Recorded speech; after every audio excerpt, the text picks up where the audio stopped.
It happened in 2012, played the IPL in 2012, and the lead up to that was interesting because I had scored my first Test 100 in Australia in 2012, followed by that game against Sri Lanka in Hobart, where we chased that total down within 40 overs.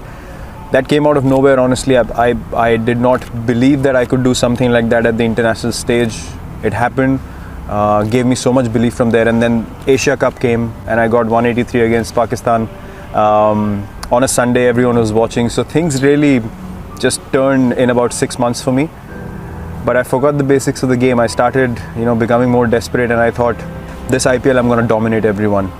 But the moment IPL started, a few games which didn't go my way, and my mindset completely dropped to the other end. I was eating anything that came in sight. I was finishing, candy packets, 40 pieces a packet. I would finish 3 packets a week.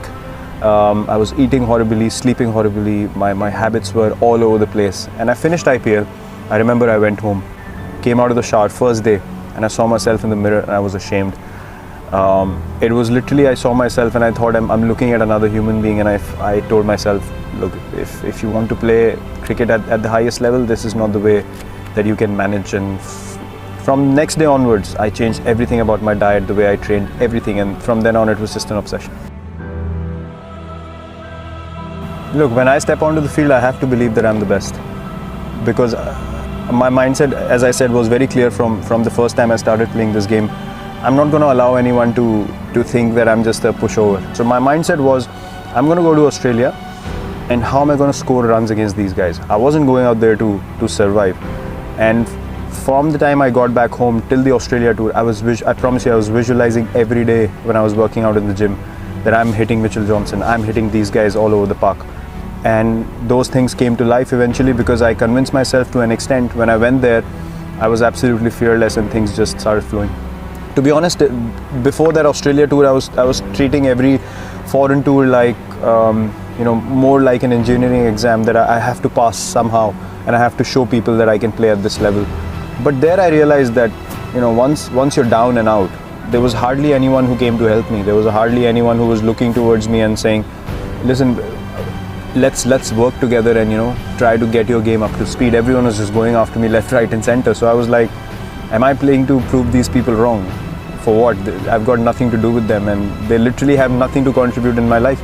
So I went back home. I was down for quite a bit. The great thing that happened at that stage was I realized who's with me, who's not.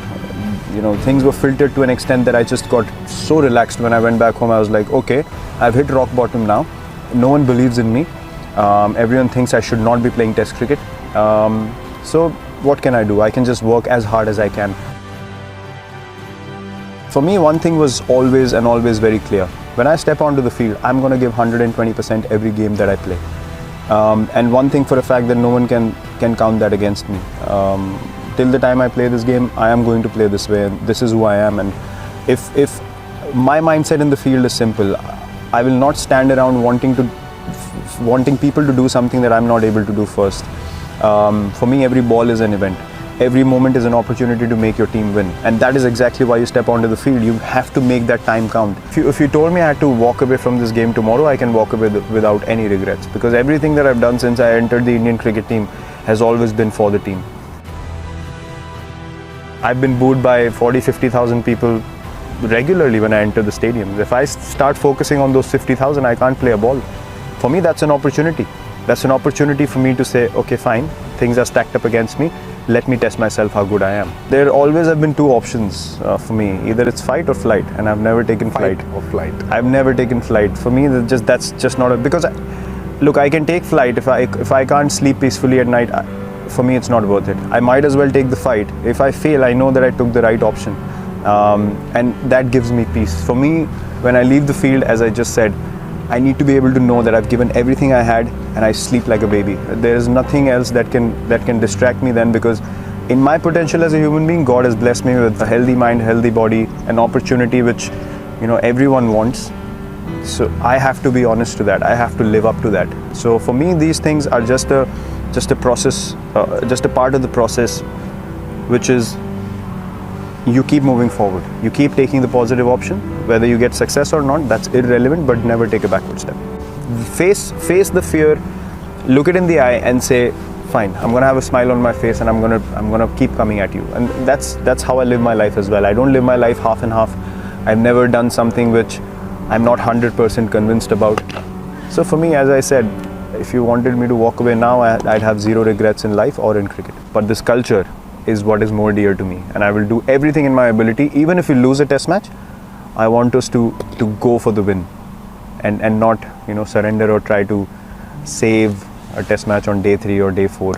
That for me just not acceptable. So for me, as I said, milestones don't matter at all. If I had played for milestones in my career, I probably wouldn't have half of what I have right now. So my mindset is pretty clear, and for us, it's just pursuit of excellence.